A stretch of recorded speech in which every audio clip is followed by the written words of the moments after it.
Hey y'all, happy Friday. Happy February 1st. It's go time. It's the month of love. I've declared it so. And I wrote you a little ebook. I'm going to link you to it here in this video. It's called 28 Days and Ways to Do and Be Big Love. It's a 4-week challenge to more free-flowing love between you and your partner, your spouse, your loved one. It can be used with anybody really, a coworker, a friend, a parent, a kid. I think it's good for any kind of relationship whatsoever. It's meant to be read just 1 page a day. Gives you one fresh new way to be and do big love in a small way every day. 1 a day for 28 days. I put it out, I think, on Friday, so it's been out for a week, and the response has been overwhelmingly good. I want to read you a message that came in last night.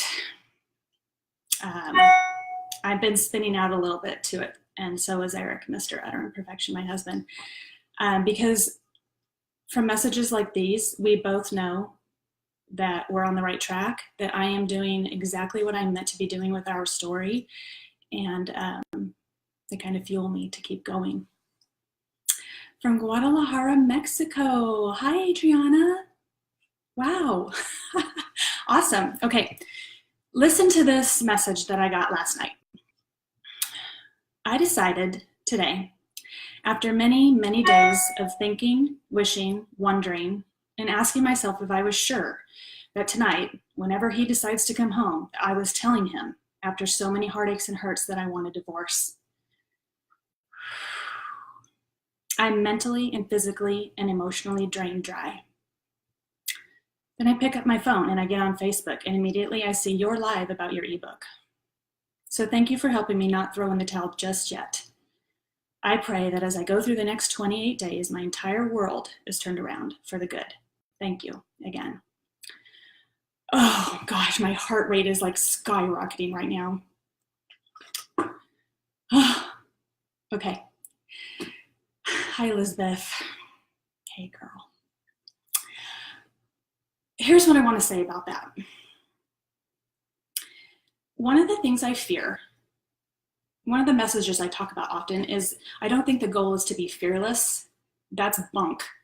If we're alive, we're going to be fearful. We're going to be afraid of some things. I think the goal is to be fearful and do it anyway, even though.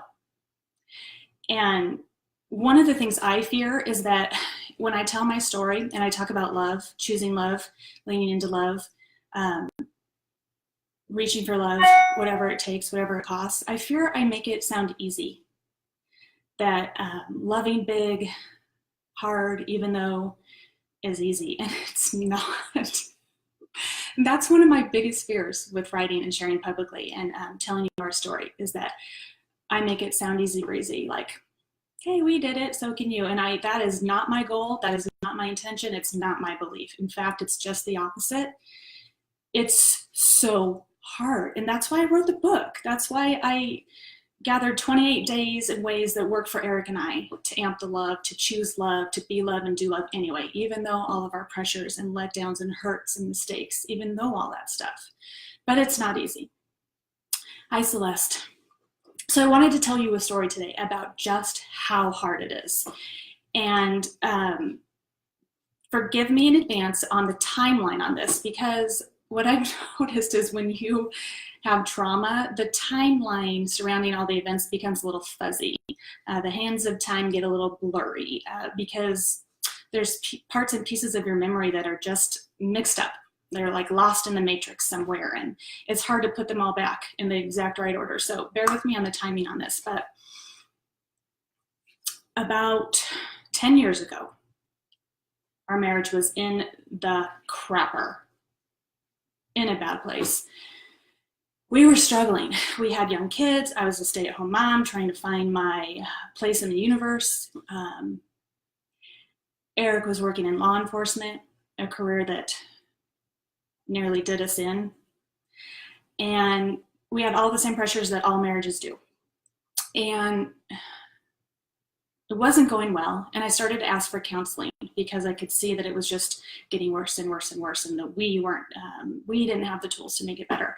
And every time I would ask, we'd have some good conversations, but Eric would say no, he didn't want to go. And I think this is a really common thing for men. I'm not sure anybody ever wants to go to counseling, but I know that once we get there, we're really glad we did. But men especially seem to have a really hard time with agreeing to go in the first place. And so every time I asked, which was several times over the course of several years, he said no. But what he did say was, I understand what the problems are, and I think I'm responsible for a lot of them, and I'm going to do better. I'm going to do so much better. And he really meant it. He did, each and every time, and he tried for a time. And so did I. I tried with every tool I knew how to use for a time. And just nothing really helped enough. And I don't know if you remember the movie Fireproof. And I was going to look up the year that it came out so I could remember, but I can't remember for sure. But Fireproof is a movie with Kirk Cameron. And from that movie came the book Love Dare. So Love Dare, I do know, was published in 2008. And after watching that movie, I realized, okay, here's a tool. Here's something that might work. And the Love Dare is designed to be done when your marriage is like almost non-existent. Like you think it's over, we're done for. I don't even know if I want it anymore anyway, so fine, whatever. That's the position that it's designed for. So around that time, when nothing we had tried was working, I found the Love Dare and I did it. So the Love Dare is this book right here. The Love Dare is a 40-day challenge, and it's designed to kind of push you out of your comfort zone and back into love with your partner. And I was just rereading the description this morning today, and it talks about how the Love Dare is a daily challenge for people that aren't, it's not about following your heart, it's about leading your heart back to love. Because if you're not leading your own heart, then somebody else or something else is. It's biblically based as well. And there's a challenge every day in the Love Dare, and then there's a space to write down what happened. And so it's kind of designed to be done without your partner knowing about it. And so that's what I did. I did this Love Dare, this 40-day challenge to strengthen our love and our marriage without Eric knowing. And then I wrote down every day his response and my response and what was happening. And during that time, things were better. Things got good, because when one person is all in and all love, and that's what this 40 days was about, nothing but love, that's the challenge, the dare, it makes things better. It just does. And the other person responds, they just do. The problem is we didn't keep it up, and things didn't stay better. They didn't get all the way better, and I ended up giving up. I was done. I decided, for all intents and purposes, I'll stay with Eric because I don't want to get a divorce. I've lived through several of those, and I don't want that for my family. But I'm done. And so I just decided to hunker down and just get through and raise our kids and deal with it all later. Eric felt me give up. He felt me withdraw, and he felt me depart. And he made a choice after that to be unfaithful. And the reason I tell you all of this now today, when I'm trying to get you to read this 28 Days and Ways to Do and Be Big Love, and telling you about the Love Dare, another 40-day challenge, is because I did this and it didn't work. It didn't make a big enough difference. And things got so much worse after that. Because loving is hard, marriage is hard, and keeping it strong constantly is hard. But my point is, look at us today. Yeah, I did this Love Dare and it didn't work. And this is a new copy. The one that I used for Eric and wrote in, I threw it away a few years after I did it, because I was like, well, that was useless. But was it? Because if we're not using these tools, I think we'll be in a much worse place. I think the tools are helpful. when we don't know what else to do, I think they can make a difference. Even if they don't feel like they make all the difference, even if they don't change everything, I still feel like they're important. And this 28 days and ways to do and be big love, it's not going to fix everything in your marriage. It's not going to turn it all around 180 degrees, but it's going to help. The thing is, all of these things have to be done over and over and over again until the end of time, for the length of your marriage, for the length of your relationship. And if they're not, then you won't get the results that you're hoping for. So I wrote a while back, just a little meme, that I have to choose love, me, myself. I have to choose it at whatever the cost, because if I don't, I might be tempted to buy into something like hate, and I cannot afford that.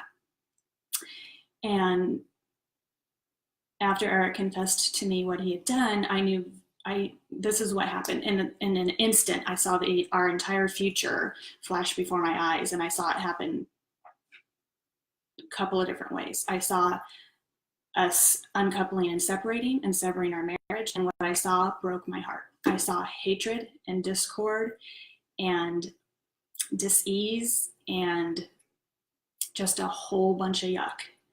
And I realized, you know what?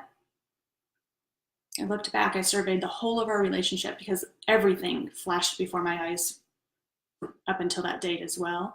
And I realized everywhere I had gone wrong, every time I had chosen something besides love, anger, aggression, the cold shoulder, the silent treatment, giving up, deciding we were no good, so forget it. None of those tactics ever brought me anything other than more of the same. The only thing that ever worked to amp the love, to restore it, to help Eric decide that he wanted to choose love too, was choosing love. That's the only thing that ever worked.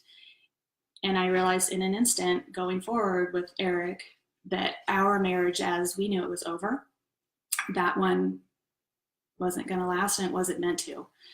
And we didn't want it to. But we stayed with each other, and we started a new one, a brand new marriage.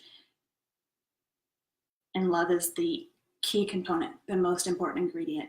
And no, we don't do it all the time, every day, every second, because we're human beings and because we irritate the hell out of each other sometimes. But what we do now is we pay attention to our barometer. Our barometer is very sensitive now. And as soon as we feel love departing, we feel it, and we double back and we fix it, and we choose love again, because we don't want to go where we've been. We don't want to go there again. And we know now without a doubt that we're not immune to it. Our marriage is not impenetrable because we let it not be. And I'm starting to ramble now. That's what happens when you do live video and it's unscripted. You're like, wait, what was I saying? I see lots of hearts coming in from you guys. Thank you.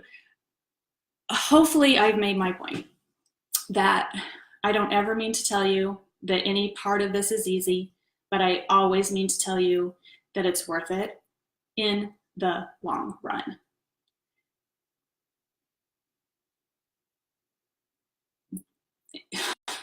It is. I promise.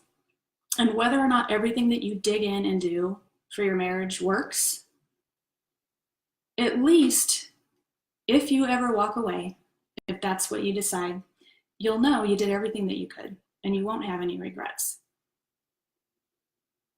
And if you're ever in the position of having to start over with somebody new, you're going to have all of this to look back on and to realize, I know what worked, I know what didn't, and I know what needs to happen now. So all of it can be used. The good, the bad, the horrible, the awful, all of it.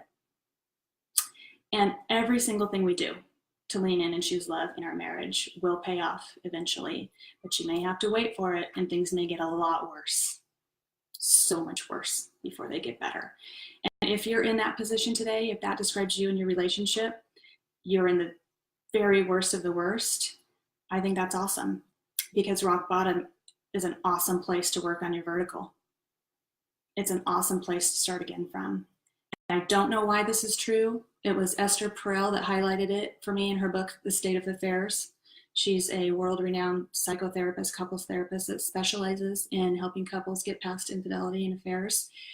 She talks about how, for some reason, sometimes things absolutely have to implode and disintegrate and be near complete failure before couples will wake up to what they've done, what's happened, and what they really truly want and what they can rebuild together. And so if you're in that spot, I see it as a good thing.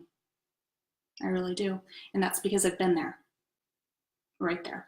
And I know what can happen next when two people are all in, when two people are willing to be super self-aware and own their part, their role in the relationship, own the mistakes they've made without blaming, without accusing, when they apologize in sincerity and ask for forgiveness, and when they change their behavior. That's the ticket.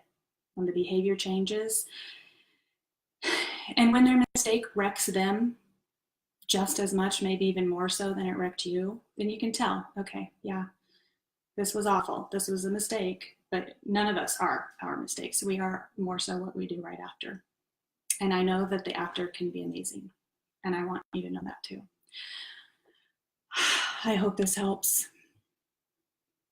I appreciate each and every one of you, and I appreciate all of you sharing your marriage stories with me. I'm here to listen and to say it's going to be okay. Actually, no, I don't say that. I hate that, actually. What I do say is you're going to be okay. I feel like it's going to be okay is a platitude, because there are some things that happen to us in life that are never going to be okay. Never, ever will we say, hey, that's okay that that happened.